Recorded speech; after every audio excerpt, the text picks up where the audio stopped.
Bienvenue sur le podcast de Bonheur Factory, animé par Corinne Delaunay. Inspirer, Partager, explorer, vibrer, créer, prendre soin de soi, s'aimer, rire, renouer, transformer. éclairer.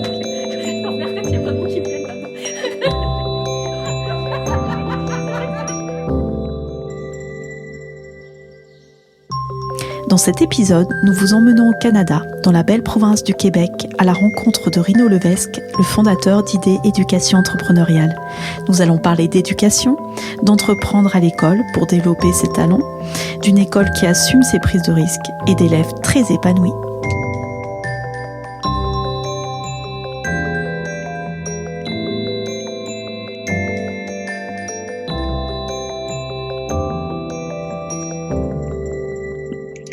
Je suis en direct du Canada, du Québec plus exactement, à Montréal, avec Rino Levesque, le fondateur d'Idées Éducation Entrepreneuriale.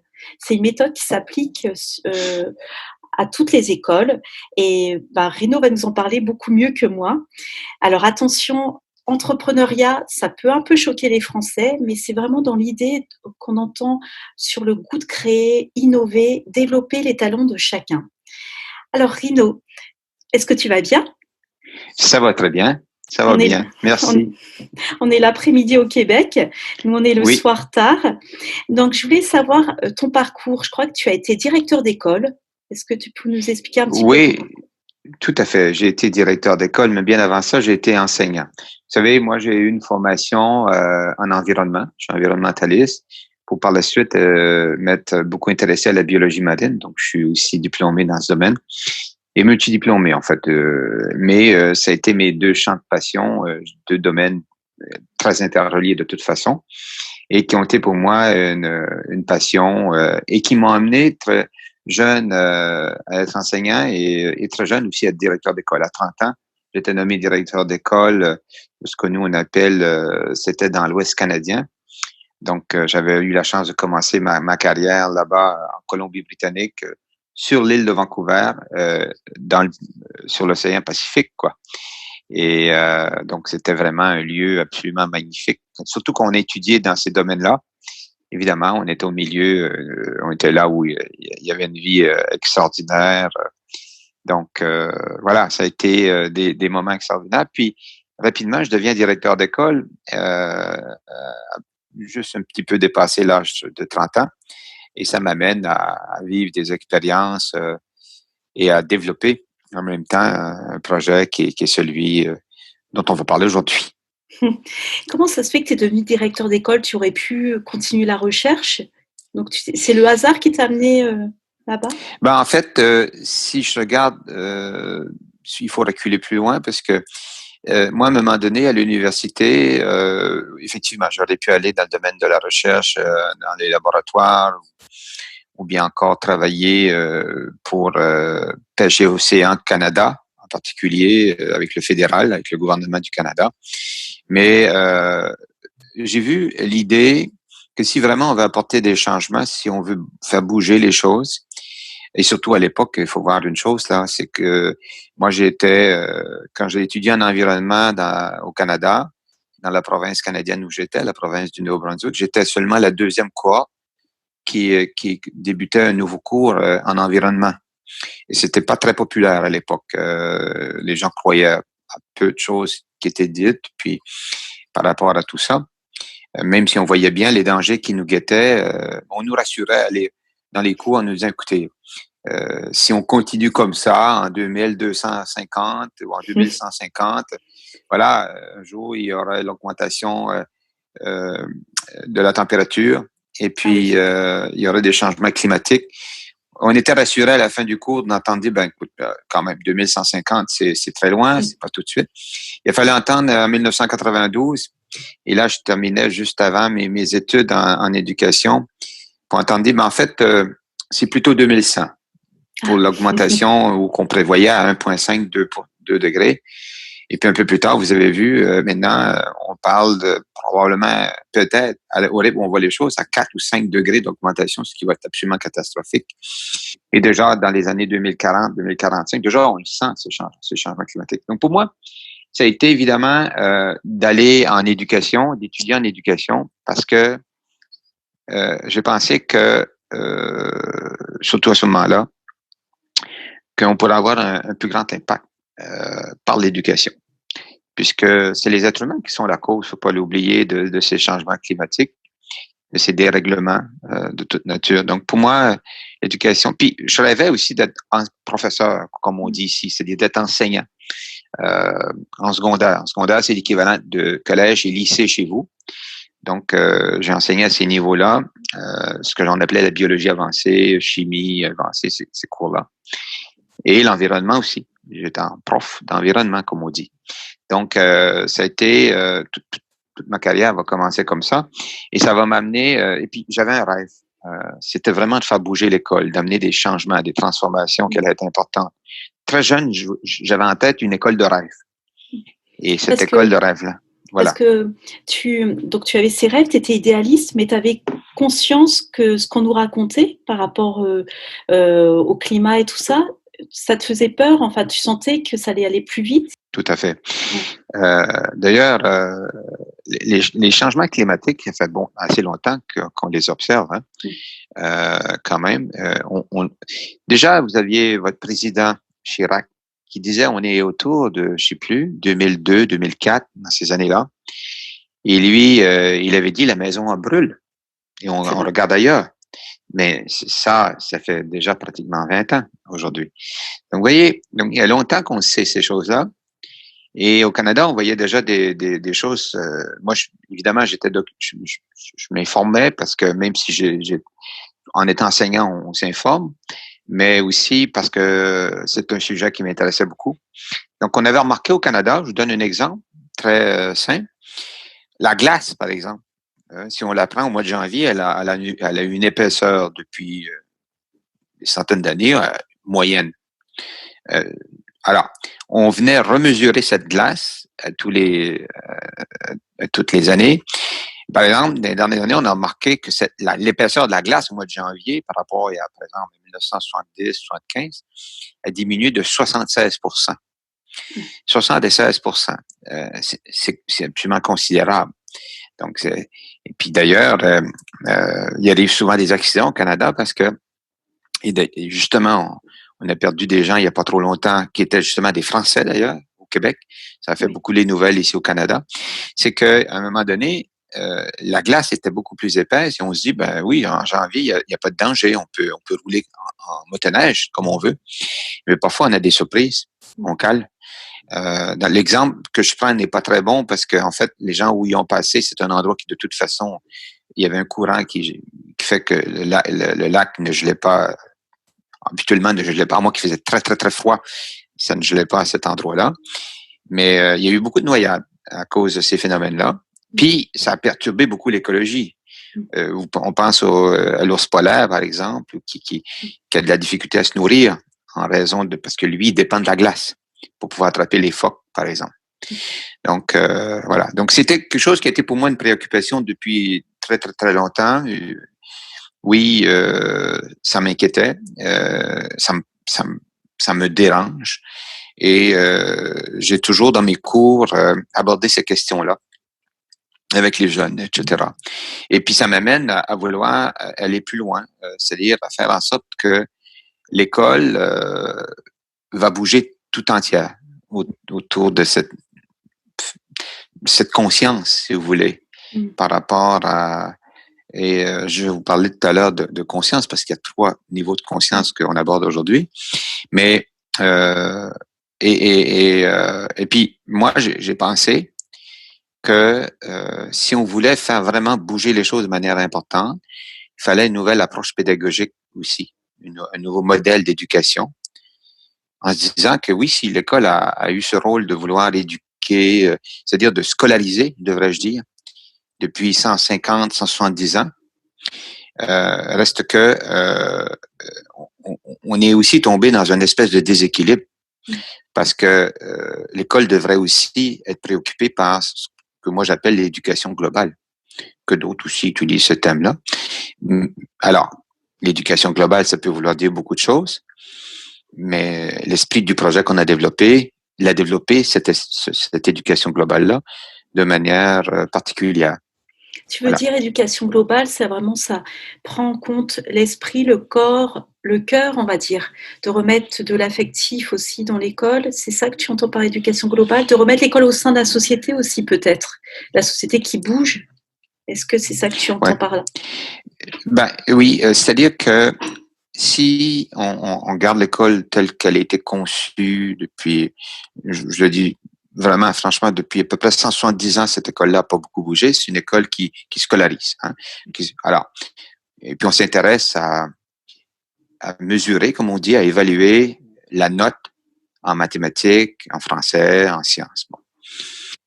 Et c'est une chose qui est très importante, puis il faut faire attention. C'est très, très important. C'est très important d'apprendre à lire, à écrire, à calculer. C'est important d'acquérir des connaissances générales. C'est très important. Maintenant, quand je parle d'éducation globale, c'est de venir aussi développer d'autres forces, d'autres attitudes, de développer des qualités chez l'être humain, des compétences particulières qui vont lui permettre de réussir sa vie, de réussir dans la vie, mais de réussir d'abord à l'école. Parce que le problème avec le modèle d'école tel qu'on connaît, puis qui continue d'être, c'est que c'est une école aussi qui ennuie beaucoup les jeunes. On a beaucoup de décrochage dans nos écoles. On a beaucoup de phénomènes où les jeunes, on peine à intéresser les jeunes à ces modèles traditionnels d'enseignement, à ces modèles pédagogiques. Par exemple, si on fait des sondages à travers le monde, on verra rapidement qu'une vaste majorité d'enseignants utilisent à peu près une approche. La plus courante, c'est ce qu'on appelle l'approche magistrale ici. Vous, chez vous, l'appelez l'approche frontale. Oui. Alors, c'est une approche qui suppose que l'élève écoute, prend des notes, et voilà, et posera des questions de temps en temps. Mais il y a d'autres types d'approches qui permettent justement d'aller développer cette éducation globale. Nous, ce qu'on a développé, c'est l'approche en éducation entrepreneuriale consciente. J'insiste sur le dernier mot, consciente. Parce que les gens vont comprendre, entrepreneuriat, c'est choquant, c'est quoi? C'est du néolibéralisme. Et conscient, c'est quoi? C'est du spiritualisme. Ni un ni l'autre. En fait, entrepreneuriat conscient, ça suppose d'apprendre à s'entreprendre soi. Et puis, ça veut dire que nos modes éducatifs vont s'intéresser à ce que j'appelle le facteur 3E. Le facteur 3E, c'est quoi? C'est des modes éducatifs qui vont susciter régulièrement, qui vont générer chez le jeune de l'enthousiasme. À d'autres occasions, de l'émerveillement encore plus fort. Et ça donne de l'engagement. Le facteur 3E crée, donne, génère, si vous voulez, du bonheur à l'école. Ça génère du plaisir. On a le goût de venir apprendre. Alors, l'impact est global parce que si l'élève il est motivé, il est engagé, on peut déjà penser que il va y avoir un impact sur ses réussites scolaires telles qu'on la connaît. Puis s'il est déjà très bon, mais il maintiendra ses moyennes. Autrement, au moins il sera plus intéressé. Il va dire, moi j'aime mon école, j'aime mon professeur. Et c'est gros ce que je vous dis là, hein, en passant au cœur de l'approche qu'on avance, de dire j'aime mon école, j'aime mon professeur. C'est très, très, très important. Et voilà. Tu sais, quand j'étais venue au Canada, j'avais pu participer à 3 types d'écoles dans le Nouveau-Brunswick, au Québec et en Ontario. Et ce qui m'avait frappée, c'est effectivement cet engagement des élèves. Par exemple, ils demandaient qui veut aider à débarrasser la neige, et ça se passait sur du volontariat. Mais il y avait toujours plus de 10 élèves qui venaient pour être volontaires, et ils étaient tous hyper cool, hyper enthousiastes par rapport à leur école. Et les profs et élèves étaient tous complètement dans une zénitude absolue et du bonheur, de la joie de présenter leur école. En fait, on sentait qu'ils incarnaient leur école complètement. Et il n'y avait pas de compétition. C'est ça qui est important parce que dans ton système, il n'y a pas de compétition. Non, non. Non, il n'y a pas de compétition. C'est un système qui a été imaginé pour valoriser. Ça fait combien de temps? Alors, Les... évidemment, le concept se développe déjà depuis une trentaine d'années. Maintenant, c'est sûr que les premières années, ça a été très expérimental, on va dire embryonnaire. À l'époque où j'étais enseignant, par exemple, dans les années 90, début des années 90, etc. Mais rapidement, que je deviens directeur d'école, ça va me permettre d'aller beaucoup plus loin puis d'amener le modèle à une plus grande maturité, à l'amener à l'échelle de toute une école. D'abord en Saskatchewan, tout doucement, qui est une autre province canadienne où je deviens directeur d'école, puis après au Québec, alors que là, j'étais directeur d'école, mon départ au secondaire, c'est-à-dire avec les grands collèges lycées. Et après, pendant 8 ans, j'étais directeur d'école de niveau primaire. Donc, j'ai expérimenté les deux groupes d'âge. Et voilà, donc c'est un modèle qui, plus on avançait, plus on réfléchissait ensemble, parce que j'étais pas seul. On travaillait avec les enseignants, etc. On mobilisait la communauté autour de l'école, c'est-à-dire le quartier ou le village, etc. Et ensemble, donc, on est parvenu à amener cette école à maturité, qui va vraiment la structurer pour que autour d'une idée, en fait. C'est qu'agir seul n'est plus la solution. C'est important d'agir avec les autres. C'est important puisque porter seul, de dire, par exemple, un enseignant, lui seul, va porter toute la responsabilité d'éduquer, ça n'a aucun sens.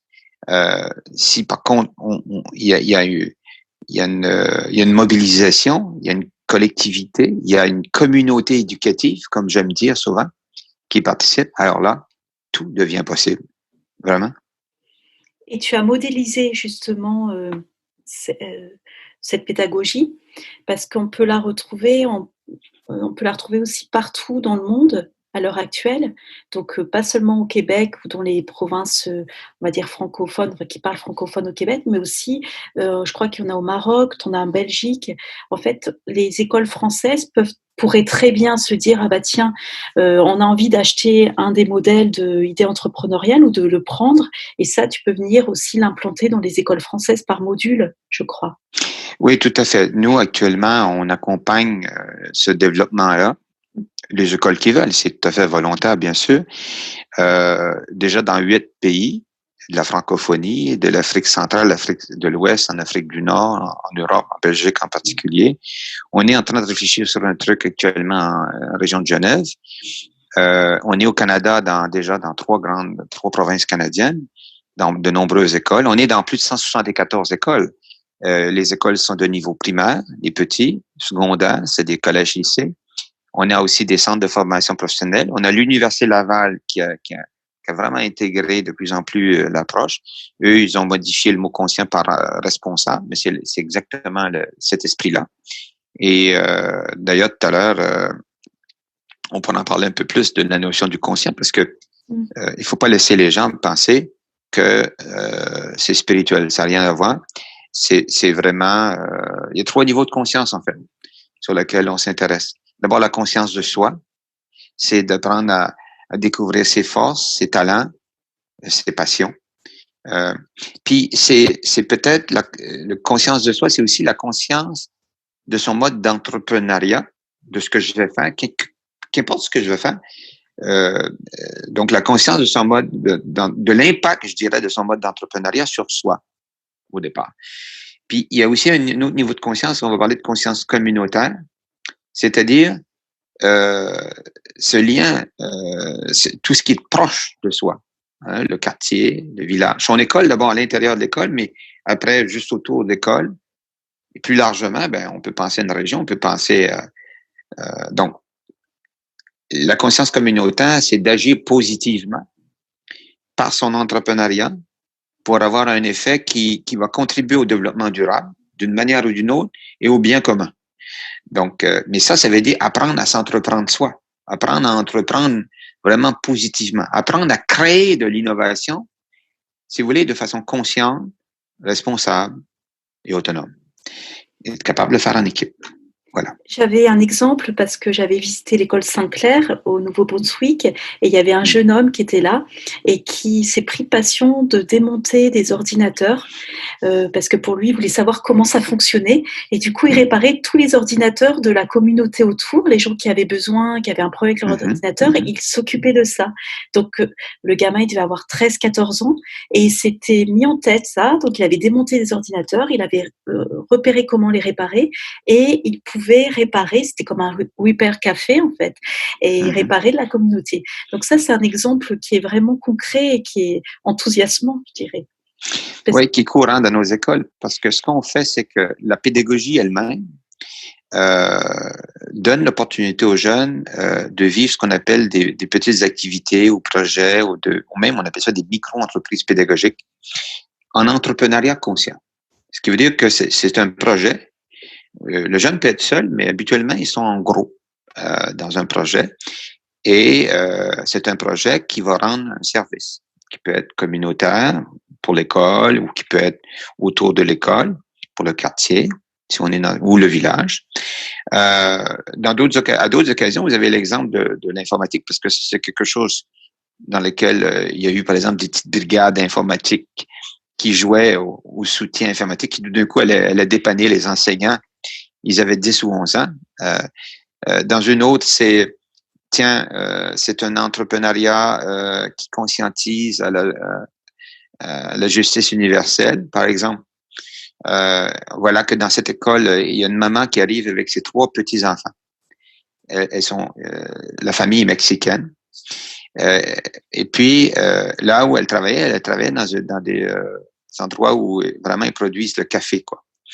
Et donc, il y a eu l'idée à l'école, puisque les enfants étaient là, la maman commençait à nous parler de ça. Puis les enseignants étaient dans une démarche où il fallait justement apprendre en géographie des notions liées à des pays du Sud. Mais comme on était dans une école communautaire qu'on appelle entrepreneuriale consciente, qui encourage l'entrepreneuriat pour permettre des apprentissages intégrés, donc dans les cours comme tel, il y a eu l'idée de créer une micro-entreprise qu'ils ont appelée Café Équitable Incorporé. Café Équitable, c'est qu'ils recevaient le grain vert du Mexique, puis les enfants apprenaient cette notion-là d'équitable. Ça voulait dire parfois payer un petit peu plus cher pour plus de justice, pour plus d'équité, pour plus de partage. Et puis en même temps, c'est un café biologique, donc il y avait plein d'apprentissages qui se faisaient en lien avec ce qu'ils devaient apprendre en géographie. Nous, on appelle ça l'univers social. C'était en primaire avec les petits. Et les enfants avaient 8-9 ans, à l'exemple que je vous donne. Et ils ont développé ça. Et puis après, ils apprenaient à torréfier le café, différentes forces, fait, moyen, fort, à le moudre. On le moud à différents degrés. Alors, tout ça faisait en sorte que, et là, ils devaient créer leur logo. Et avec le grain de café, ils ont fait des dessins, puis c'est devenu, ils l'ont un peu humanisé. Et puis voilà, ça a devenu un projet qui finalement était pour la classe, et chacun avait son rôle là-dedans. Donc, ça a été, ils ont par exemple intégré le français, pardon, ils ont intégré le numérique dans ce projet-là, ils ont intégré les sciences, ils ont intégré aussi la géographie, puisque ça faisait partie de leur cours. Donc, il y a eu plusieurs types d'apprentissage grâce à ce projet-là.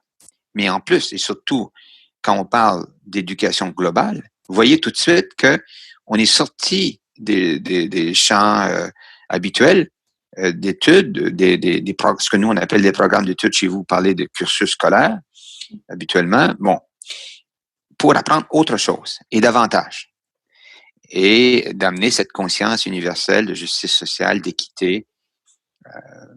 Parce que l'entrepreneuriat conscient, vous savez, c'est une vision entrepreneuriale qui se veut éthique et socialement responsable. C'est de contribuer en bout de course je dirais, à plus de prospérité, à quelque chose de plus équitable, il y a plus de justice sociale. Voilà. Et puis c'est vrai que si on apprend des petits à se comporter comme ça, à écouter les autres, à collaborer, il n'y a pas de raison qu'on ne le reproduise pas quand on est adulte. Mais voilà. C'est la clé de voilà. tout. Voilà. Et Mais vous C'est savez une important. chose, l'important par ailleurs, et l'erreur se fait souvent, c'est qu'on se dit, ben oui, on en fait déjà des projets comme ça à l'occasion. Si on veut développer une culture dans une culture entrepreneuriale consciente avec un profil de sortie qui finalement correspond à cette éducation globale, un profil de sortie qui fera en sorte que ces jeunes-là vont être capables de vraiment, euh, je le dis, non seulement réussir à l'école, mais réussir dans la vie et leur vie. Ils vont avoir un coffre à outils bien garni. Si on veut ça, il faut pas seulement le faire, euh, permettre aux jeunes de vivre ce genre d'expérience à une année donnée, parce que cet enseignant-là, il était dynamique et il leur a permis de le faire pendant 3 semaines. C'est important d'avoir une continuité, c'est-à-dire une continuité qui, voilà, va débuter dès le plus bas âge jusqu'à la fin de la scolarité du jeune. Oui, s'il y a un stop, c'est vrai qu'il risque d'oublier et de repartir Mhm. dans le traditionnel qui est figé, c'est vrai, depuis de tellement d'années. Et ce que je voulais parler avec toi, c'est au niveau de tes écoles au Canada, on est d'accord, elles sont gratuites. Ce Ben, ne tout sont à pas des... fait. Voilà, c'est important de le dire parce que c'est pas des écoles comme Montessori ou d'autres écoles comme ça Ça où n'a rien là, à voir. voilà. C'est vraiment un modèle qui est intégré dans le système public, nous. Mm, C'est pas une école alternative qu'on appelle comme Montessori, Waldorf et tout ça. C'est vraiment une école régulière, mais où on amène cette bonification. On amène cette façon, cette philosophie d'abord, qui tourne autour de 2 axes, c'est le développement de la personne et un développement à portée sociale, mais aussi en même temps, qui vient avec une pédagogie qui est vraiment explicite, une pédagogie qui est très structurée, qui est structurante, mais aussi avec toute une manière d'organiser l'école pour que cela puisse se faire et durer dans le temps. Donc, c'est 3 éléments majeurs, philosophie, pédagogie, organisation. Moi, je dis souvent, une école sans philosophie, c'est un peu comme une école sans âme. Mais si vous n'avez pas cette pédagogie, ben, pour que ça atterrisse, comme on dit, dans les salles de classe, ça se fera pas non plus. Mais si vous voulez que ça dure, il faut voir à l'organisation. Et comme quelqu'un a déjà dit, le diable est dans les détails. Donc, le savoir-faire organisationnel est extrêmement important parce que sinon, on arrive à de l'essoufflement chez le personnel enseignant et là, c'est plus agréable du tout. Donc, il y a moyen d'éviter ces pièges-là. Et notre rôle, nous, aujourd'hui, c'est ça, c'est qu'on accompagne tout ça pour permettre je dirais, une mise en œuvre qui va être graduelle. Comme je dis souvent, on ne court pas, on marche, puis mm. parfois on prend une pause et on avance, on recule un peu des fois pour mieux regarder, mieux s'interroger, se poser des questions pour encore faire des pas. Et doucement comme ça, on arrive à vraiment mettre en place tous ces éléments dans une école qu'on va appeler, nous, école communautaire entrepreneuriale consciente. Pour les Français, communautariste, non, c'est pas ça du tout. C'est l'école Oui. et son environnement. C'est l'école et son environnement de vie, il faut le saisir. Là. C'est l'école et son milieu, si vous voulez. Mm. Donc, le mot communauté ici, c'est ce que ça veut dire. Après, entrepreneuriat conscient, mais ça, c'est la culture qui est développée. Mais pourquoi qu'on arrive à la développer, cette culture entrepreneuriale consciente? C'est bien parce qu'à l'école, plus sa communauté. C'est-à-dire, c'est l'action combinée des uns, parce que, je répète, agir seul n'est plus la solution. Puis il y a un autre élément très important, c'est que de toute façon, on ne peut pas imaginer pour l'élève d'avoir cette bonification, c'est-à-dire au niveau des apprentissages, en demandant à l'enseignant de tout faire. Il y a plein de trucs que le jeune va apprendre grâce avec ce qui est autour de lui, avec des compétences qui ne sont pas présentes dans l'école, puisque l'école, l'enseignant est compétent, c'est un pédagogue, c'est un expert de l'enseignement. Ça, c'est une chose. Mais si on combine avec d'autres forces autour de l'école, alors là, on peut amener des apprentissages vraiment nouveaux et on peut aller vraiment au-delà. Et c'est ça l'esprit. Et puis à partir de là, on peut, si tout ça est bien orchestré, bien accompagné, bien fait, arriver à développer ce que j'appelle moi une culture entrepreneuriale consciente chez les gens. Voilà. Est-ce que tu as eu des écoles en France qui t'ont contacté? Enfin, les Ça a déjà écoles, parce que c'est... arrivé, ouais. Non, ça a déjà arrivé. En fait, les gens, en fait, ce qui s'est produit pendant au moins 5-6 ans, il y a eu des groupes de Français qui venaient visiter mon école que j'avais à Québec.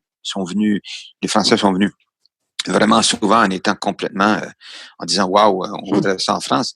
Ils nous ont dit ça pendant plusieurs années. En fait, on a eu ce commentaire-là et puis on disait un jour il y aura une première école en France. C'est toujours pas le cas. Donc, pour nous, on serait bien sûr heureux de présenter cette façon de faire. Puis, tu sais, pour les enseignants et les directions d'école, je veux juste vous dire, ceux qui m'entendent, je suis moi-même un enseignant, un directeur d'école, et ma première préoccupation a toujours été que les élèves réussissent aussi à l'école.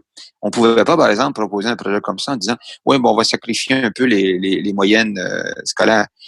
D'ailleurs, les résultats actuellement sont clairs. Les élèves qui vont dans nos écoles, ou bien les résultats s'améliorent, ou bien ça reste, mais ça ne baisse pas. Les moyennes ne baissent pas. Mais ce qui arrive, par ailleurs, c'est qu'il y a une plus-value extraordinaire. C'est que l'élève va développer ce profil de sortie qui va... Puis, imaginez l'autre truc très important. Un élève, je reprends encore ce que je vous ai dit tout à l'heure, entendre... Moi, je suis papa, là. J'ai 2 enfants qui maintenant sont de 18 et 20 ans, mais quand ils arrivaient à la maison en disant hey, « J'aime mon école, j'aime mon prof, tu sais. Ah, aujourd'hui, on a fait ça, puis il y a de l'enthousiasme, il y a de la joie, on voit nos enfants arriver à la maison avec le sourire. Ça vaut combien? Ça vaut combien tout ça? Alors, ça vaut beaucoup. Puis aujourd'hui, dans les milieux, je me permets de le dire, il y a beaucoup de stress, il y a beaucoup d'anxiété. Et ça coûte cher à la société. Et ça va coûter de plus en plus cher à la société. Moi, j'appelle ça des déséquilibres. C'est pas l'école qui est responsable nécessairement, mais je dirais que c'est la société en général. C'est nos modes de vie qui ont besoin de se transformer. On peut plus continuer comme on fait. Tout le monde le sait, tout le monde le dit. Mais comment on fait pour ne plus le faire? Ben, il y a plein de choses qui peuvent se faire à l'école. C'est vrai que, comme tu dis, c'est important parce que quand je suis allée dans ces écoles, je me répète, mais j'ai vu des enfants faire des stand-up, participer, parler en direct, faire des prestations un peu comme des TEDx. Et je les ai vus tellement mûrs, sur d'eux, drôles, que ça m'a tellement donné envie, nous, quand on voit nos élèves effectivement partir. Moi, je suis pas enseignante, mais quand je vois autour de moi où les enfants font de plus en plus de phobies scolaires, sont dégoûtés, n'ont plus envie de travailler, ben voilà, cet enthousiasme, il était vraiment très très présent et dans toutes les écoles que j'ai vues, du collège, de la petite école jusqu'au lycée. Je voulais savoir parce que là, donc, il se passe un événement majeur mondial. Vous êtes aussi confinés au Québec, au Canada à l'heure actuelle, et donc vous avez su, grâce à cette possibilité, cette capacité d'adaptation que vous avez au sein de Idées entrepreneuriales, vous avez créé une plateforme qui est très intéressante. Est-ce que tu peux m'en parler? Oui. D'abord, pour les gens, idée, ça veut dire quoi? I-D-E, hein?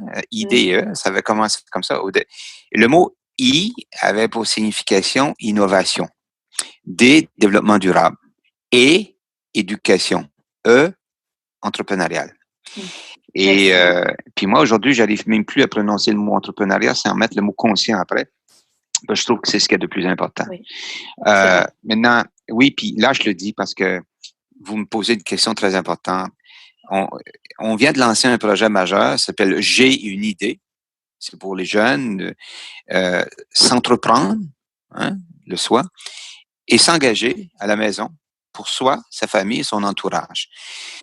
C'est un projet qui justement met en place, si vous voulez, met en action l'approche en entrepreneuriat conscient qui va être accompagné toutes les semaines par web diffusion, téléprésence, comme on dit, on va rentrer dans les maisons du Québec, dans plein de maisons du Québec, dans plein de maisons du Nouveau-Brunswick, même de l'Ontario, province à côté. Et puis aussi, écoutez, on sait déjà qu'il va y avoir des gens ailleurs à travers le monde qui vont participer. Bien sûr, nous, la diffusion va avoir lieu à 10 heures le matin, où là, il va y avoir des thématiques d'animés, donc ça va vous faire, vous, plus ou moins 16 heures l'après-midi. 16 heures.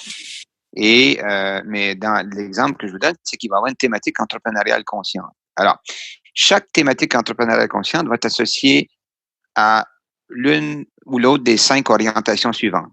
Sanitaire, solidaire, agir de manière solidaire autour de soi, c'est important.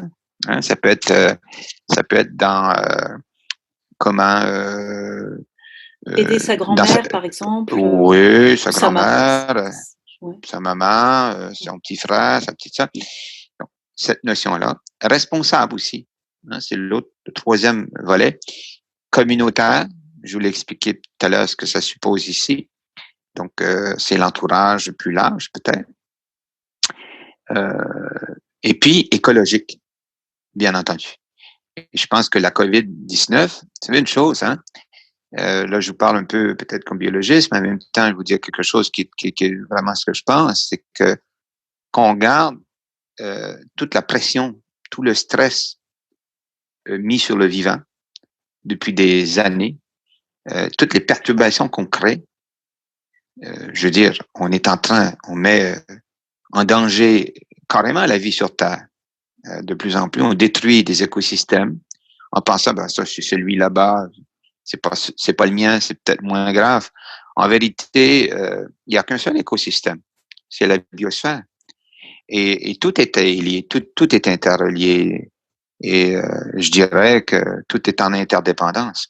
Donc, finalement, je dirais, on a manqué de conscience biosphérique, beaucoup, à l'échelle du monde. Et nous voilà dans cette situation-là. Donc, ce virus-là, les virus, on sait bien que c'est des déchets du métabolisme. Si on crée du stress, jusqu'à des espèces, par exemple, qui se voient menacées d'extinction, qui sont en train de disparaître, mais il y a une réaction du vivant. Depuis toujours, c'est pas quelque chose qui est nouveau. Les virus sont là depuis des millénaires, des millions d'années. On en est tous composés. Il y en a dans les océans, il y en a partout. Donc, dans le cadre de cette COVID-19, je voulais quand même faire cette petite note parce que je trouve ça important. Donc là, on a voulu proposer l'idée d'une approche entrepreneuriale consciente à la maison qu'on va animer toutes les semaines. Et puis, ça va se passer le lundi. Puis à partir du mardi, mercredi, jeudi, les enfants vont être en action. On va continuer à les accompagner à partir de différentes stratégies relais qu'on appelle. Et le vendredi, on va boucler la boucle en revenant sur la semaine, voir un peu ce qui a bien été, ce qui a moins bien été, en prenant 2-3 exemples qui ont été fabuleux, qu'on a mis sur les sites Internet parce que les jeunes auront filmé leur expérience, interviewé grand-maman ou peut-être quelqu'un de la famille interviewé ma grand-maman. Ça se peut qu'ils l'ont fait, bien sûr, à distance, hein, avec le numérique, puisque les gens sont confinés pour l'instant.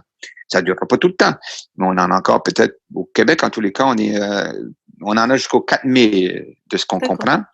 Donc, doucement, les gens vont être moins confinés, ce qui va permettre, on est la saison printanière actuellement, ce qui va permettre, par exemple, plein de petits projets à l'extérieur de la maison, dehors. Donc, évidemment, dans les grandes villes comme Montréal, le dehors, souvent, la personne est en appartement, il y a moins d'espace. Mais vous savez, de plus en plus, on voit apparaître des phénomènes à Montréal, par exemple, ce qu'on appelle l'agriculture urbaine. Oui. On voit apparaître toutes sortes de choses qui étaient encore, il n'y a pas si longtemps, complètement inimaginables. Donc, écoutez, j'invite les gens, je vais inviter les familles à être créatifs, à être imaginatifs. Puis je pense qu'on va être capable de voir des belles expériences. Mais la raison qu'on le fait, je voudrais vous le dire. Oui, il y a tout cet aspect d'éducation globale, mais il y a plus que ça. Vous savez, actuellement, le fléau qui est commencé. Actuellement, par exemple, nous, on constate un nombre de signalements pour violence à domicile, pour toutes sortes de stress, d'anxiété et de situations dramatiques même dans les familles, causées par ce confinement-là. Déjà, il y a des familles que la vie n'est pas simple, n'est pas facile, il y a de la fragilité, mais là, ça prend de l'expansion. Donc, il faut agir aussi en mettant les enfants en action sur des choses qui les dynamisent, qui les rendent heureux pendant ce moment-là, qui les parents aussi, disent ils sont occupés, ils font un truc, puis en plus, ils sont en train d'apprendre quelque chose. Mais c'est magnifique. Mais pendant cette heure, ces 2 heures-là, ces 3 heures-là, mais ils sont pas sur les Nintendo. Et puis, on contribue à de la fierté, à du plaisir, puis aussi à du bien-être. C'est vrai. Voilà. Je suis complètement d'accord. Et c'est une action qui va se prolonger au-delà du confinement? Tu as envie de le laisser tout le temps, en fait, en ligne? Voilà. Ou d'une autre manière? Vous savez, je réponds de la manière suivante. Vous remarquerez, après COVID-19, c'est-à-dire dans les prochains mois, à mon avis, il y a des milliers de modèles d'affaires qui vont se transformer partout sur la planète. On va assister, selon moi, à un changement jamais vu. Et cette mondialisation qu'on a créée, elle va se refermer. Ça va être modifié. Moi, je prends l'exemple du Canada déjà, c'est déjà commencé où notre premier ministre nous invite à manger local. J'ai jamais entendu ça, à acheter local. C'est vrai. Donc, on est dans cette logique du développement durable. Mais en même temps, on vient de vivre des expériences avec les États-Unis, puis je suis pas en train de blâmer les Américains, mais il y a eu cette entreprise, parce que nos deux économies sont très liées, mais il y a cette entreprise qui produit des trucs médicaux. à partir de matériel de base qui, étrangement, leur est fourni du Canada. L'entreprise, elle, qui refabrique. Alors, le président Trump a dit que ne plus vendre à personne, on garde ça aux États-Unis, alors qu'il y a des contrats signés avec le Canada pour nous renvoyer ce matériel médical-là. Mais déjà, on s'est dit, et j'entendais le premier ministre le dire, il va falloir fabriquer nos propres trucs, quoi. Mais et ça va procurer un certain nombre d'avantages. D'abord, on va moins être dans les voitures, peut-être moins dans les avions. Et moi, je crois qu'on va assister à une diminution majeure d'émissions de CO2 dans l'atmosphère. Je crois que ça peut être un effet positif. Et ça va accélérer tout ce qu'on disait qu'il fallait qu'on accélère. Excusez-moi, je reviens encore avec l'environnement, mais pour moi, tout est lié. Oui, tout merci. est lié. Merci de revenir là-dessus, c'est important. Mais c'est l'élément, pour moi, le plus important. Et comprendre que les gens, faut qu'ils comprennent que l'entrepreneuriat conscient a été réfléchi et pensé d'abord en lien avec l'environnement, depuis toujours. Maintenant, ça a en plus un effet positif chez les jeunes. Et là, je suis certain qu'on va le voir dans les familles aussi. Et je vous parle de bien-être parce que la santé mentale devient réellement, en tout cas ici au Canada, un enjeu de société. Écoute, merci Rino, en tout cas pour toutes ces belles perspectives. Je trouvais que c'était important qu'on en parle parce que on va pas souvent voir, enfin on va voir parfois du côté de nos voisins, mais ça en plus ça fait 30 ans que tu le vis et c'est hyper important de le mettre aux yeux que c'est possible, c'est tout à fait possible de le faire. Alors c'est vrai que nous on a un système administratif qui est assez lourd en France, pour les écoles aussi, mais ne serait-ce que de prendre un de tes modules et essayer d'y réfléchir, ça serait génial quoi. Enfin ça, moi c'est un vœu que j'espère. Mais c'est tout simple, hein. Il faut juste comme être humain qu'on réapprenne. Et en éducation aussi, à faire confiance à nos enfants. Oui. C'est pas simple, mais c'est possible. Voilà. C'est possible, oui.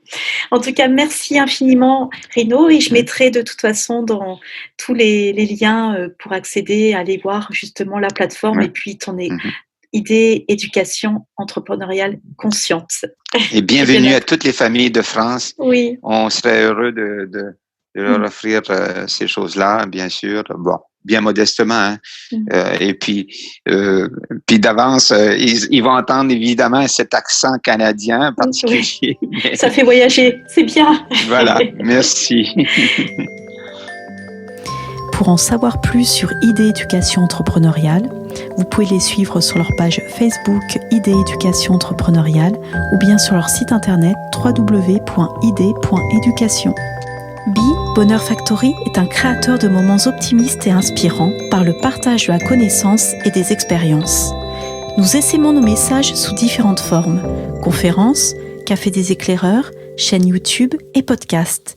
Vous pouvez nous suivre sur notre site et nos réseaux sociaux en saisissant simplement Bonheur Factory. N'hésitez pas à partager cette émission et nous laisser un j'aime. Vous pouvez également rejoindre notre ruche de gens optimistes en adhérant à notre association Bonheur Factory. Merci et à très vite pour du bonheur dans vos oreilles.